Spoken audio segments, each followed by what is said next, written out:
Hello friends, I am a second year MBBS student in a government medical college. Today we shall discuss heme synthesis.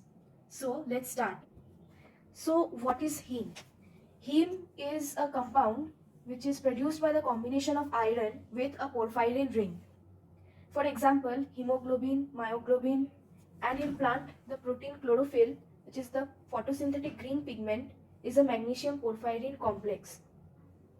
Porphyrins are cyclic compounds which are formed by the fusion of four pyrrole rings linked by methynyl bridges. You can see this is the structure of a pyrrole ring. This is the pyrrole ring here, and similarly there are four pyrrole rings in the structure of a porphyrin ring, and they are all connected by a methynyl bridge. This is a carbon.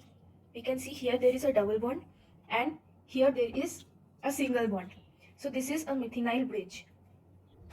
Now this structure is linked with an iron atom as shown in this diagram. It is coordinately linked with an iron atom. The four nitrogens of the porphyrin ring are linked to this iron via coordinate bond.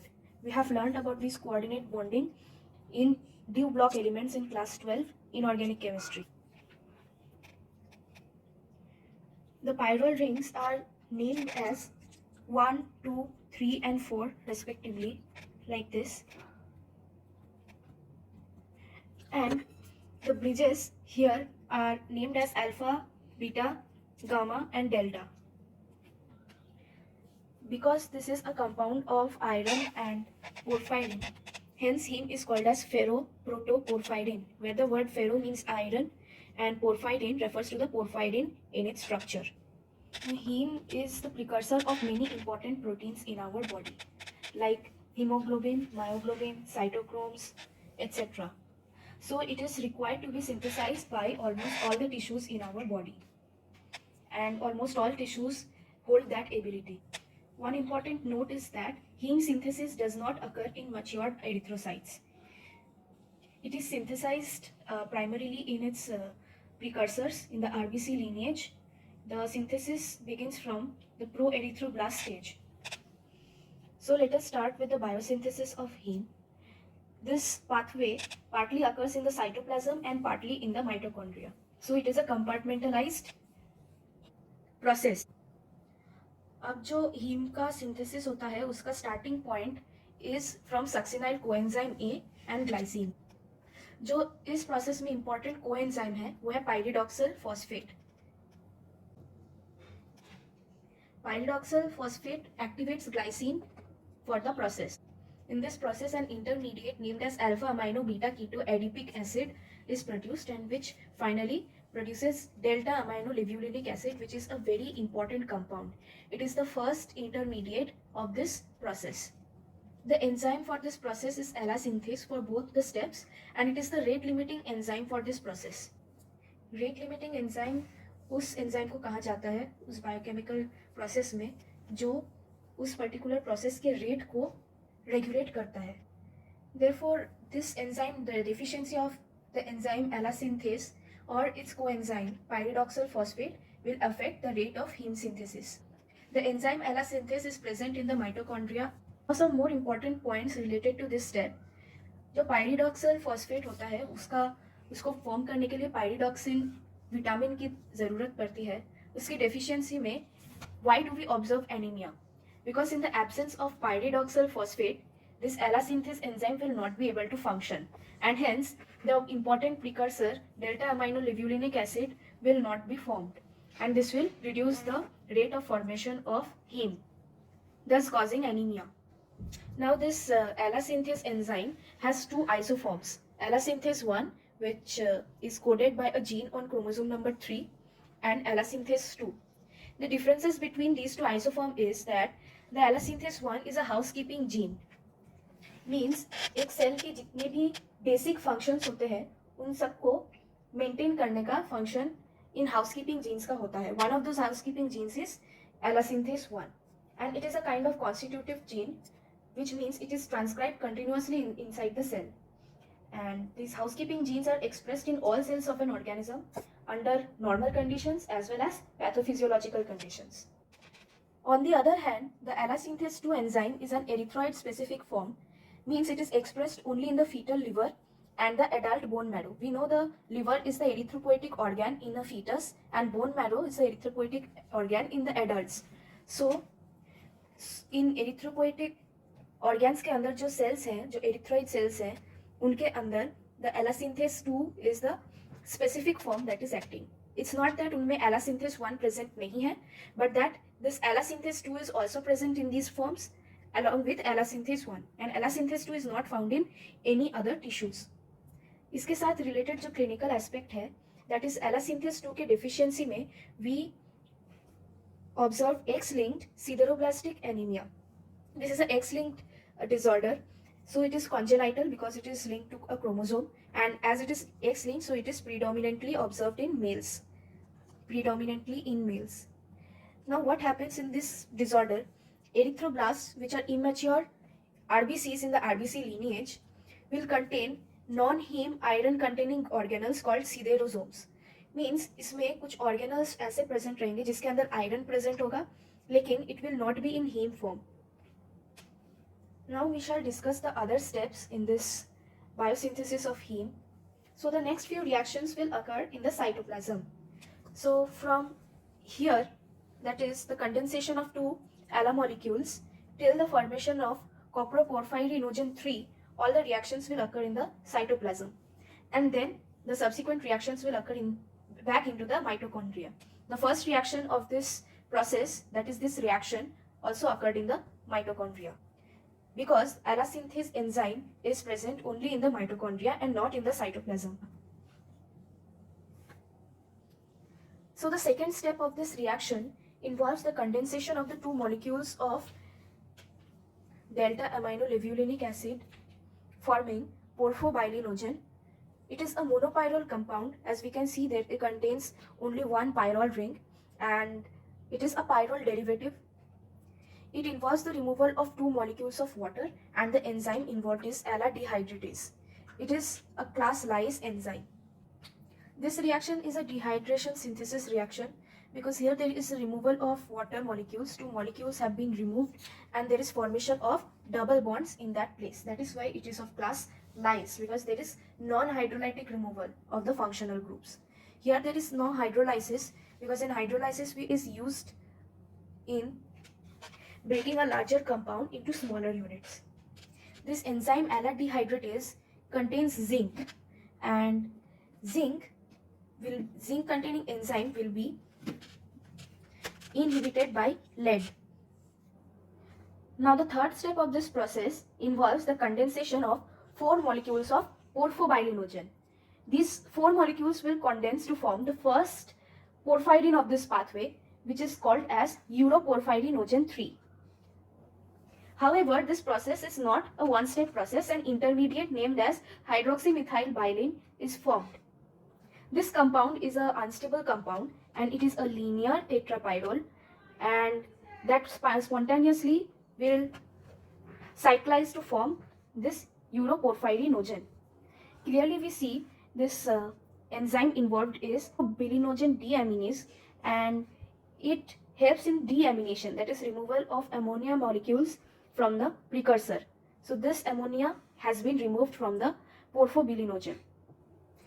Though it is causing deamination, you can see the mechanism is the removal of the ammonium group from this monopyrrole and joining 4 such molecules into a single molecule, which is initially a linear tetrapyrrole. So it is a transferase group of enzyme. It cannot be termed as a ligase enzyme because here no ATP will be used.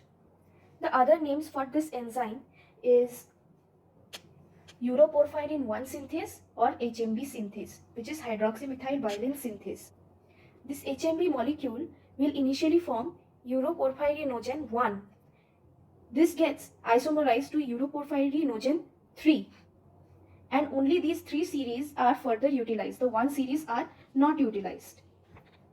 Now there is also a disorder called as congenital hereditary porphyria. Congenital hereditary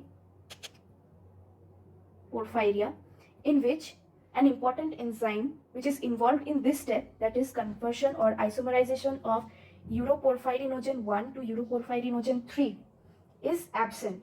That is called as uroporphyrinogen 3 co-synthase. So what will happen in this disorder? The uroporphyrinogen 1 will not be able to isomerize to this third isomer, and hence the type 1 isomer will be formed considerably. It will lead to ineffective feedback inhibition and would further increase the rate of formation of type 1 porphyrins. And when their level in the blood will increase, it will lead to photosensitivity. We shall discuss more about this disease in future discussions. Here in this compound, the 4 porphyrin rings are linked together with methynyl bridges. So here there is a carbon compound, 2 hydrogen are attached to it, and on 2 sides it is attached to the pyrrole rings. So it is a methylene bridge, and it is derived from the alpha carbon of glycine. So after this we come to the next step of this process, which is the last step that occurs in the cytoplasm. It involves the conversion of uroporphyrinogen 3 to coproporphyrinogen 3 by the process of decarboxylation, that is removal of 4 CO2 molecules from this compound, and there is conversion of acetyl group, which is CH3COH group, to methyl group, which is CH3 group. The enzyme involved is UPG decarboxylase. Now we shall discuss the next step, which is the synthesis of protoporphyrinogen 3. This further steps are all taking place in mitochondria. Here coproporphyrinogen will be oxidized.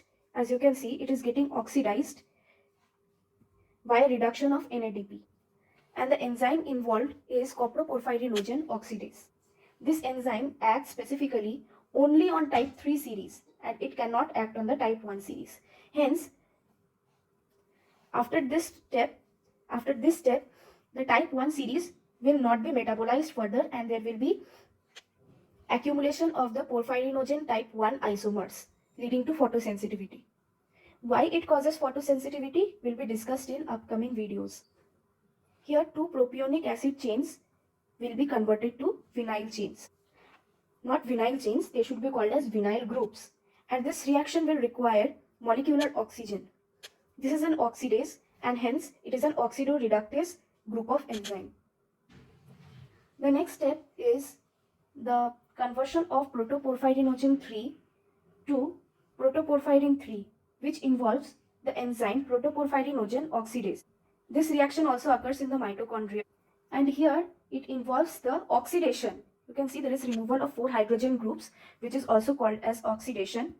So there will be oxidation of methylene group to methynyl group. The bridges, methylene bridges, will get oxidized to methynyl bridges, and colored porphyrins will be formed. Now we come to the last step of the heme synthesis reactions, that is the attachment of the ferrous ion, Fe2 plus ion, to this compound protoporphyrin, and it involves the enzyme heme synthase or ferrochelatase. This enzyme is also located in the mitochondria. So the end product of this process is heme. This will be further utilized in the synthesis of the necessary enzymes which involve heme in their structure. So this is, we can see, it is a summary of heme biosynthesis, and it involves the compartmentalization of the enzymes involved in this process. The enzymes which are present in the cytoplasm, you can see, is ALA dehydratase, porphobilinogen deaminase, and uroporphyrinogen decarboxylase. The enzymes which are present only in the mitochondria will be the ALA synthase, the coproporphyrinogen oxidase, the protoporphyrinogen oxidase, and ferrochelatase. So 3 enzymes are in the cytoplasm and 4 in the mitochondria. Porphyrinogens are actually colorless compounds, that is coproporphyrinogen, uroporphyrinogen, all these are colorless compounds. However, on oxidation, which may be atmospheric oxidation also, it will be converted to porphyrins, which are colored. Now, from this diagram, we can see that the iron atom here, it is coordinately linked. These are all coordinate bonds, and it is coordinately linked with 5 nitrogen atoms. Which are these 5 nitrogen atoms? 4 of these are belonging to the pyrrole rings. They are attached to the pyrrole rings. And the fifth nitrogen will be the histidine residue of the globin chain of myoglobin, hemoglobin, etc. And the remaining valencies of the iron will be satisfied with water or oxygen atom. An important characteristic can be noticed, that is ferrous iron in heme will get oxidized to ferric form. We know Fe2 plus, when it loses one electron, it will be forming Fe3 plus, and this is an oxidation reaction, right? So when it gets oxidized, hematine will be formed. Hematine will be formed, and this hematine does not have the property of carrying oxygen. It cannot carry oxygen. So this is oxidation. Oxidation is an irreversible process and it will not be able to carry oxygen. Heme is red in color, but hematine is dark brown. It is oxidation, which is a chemical process, and not oxygenation, which is involved with hemoglobin carrying oxygen, and that is a physical process. So the two things are different. After this, we will come to the regulation of heme synthesis. The allosynthes enzyme is a rate limiting enzyme of this process. So it will be regulated by this repression mechanism, where heme will act as a co-repressor. That is, it is a regulatory mechanism at the genetic level. Allosynthase will also be inhibited allosterically by hematine. If there is excess of free heme, what will happen?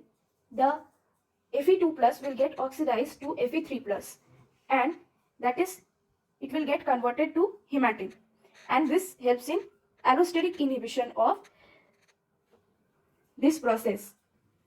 The compartmentalization of the enzymes involved in heme synthesis makes the regulation easier. The rate limiting enzyme, that is allosynthes, is present in the mitochondria, and from this diagram, as we have seen, three of the enzymes, that is aldehydrates, PBG deaminase and UPG decarboxylase, are present in the cytoplasm. The other enzymes are present in mitochondria. This is going to make the regulation of heme synthesis easier. Drugs like barbiturates and griseofulvin will induce heme synthesis. Barbiturates will require heme containing cytochrome P450 for their metabolism. Out of the total heme synthesized, 2/3 are used for the production of this enzyme. Hence, such the drugs will increase the heme synthesis process. The ferrochelatase and aldehydrate steps are inhibited by lead.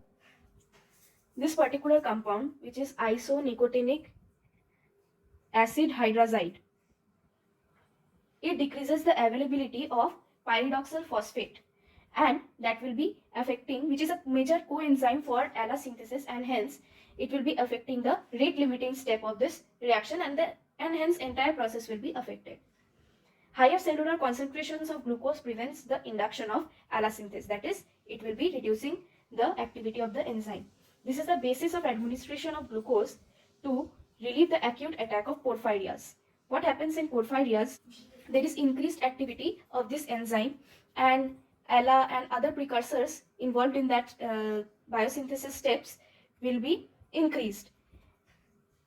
Glucose will be reducing the action of allosynthase, and hence in porphyrias, the reduction of the activity of such enzymes will help in some relief. So carbohydrate rich diets are prescribed for porphyrias. The regulation also depends on the isoform of allosynthes. So allosynthes 1 is a non-erythroid form, and allosynthes 2 is an erythroid form of allosynthes. Now this erythroid form, which is present only in the erythropoietic tissues, is not induced by drugs that will be affecting the allosynthes 1. The erythroid form will not also produce any feedback inhibition by heme.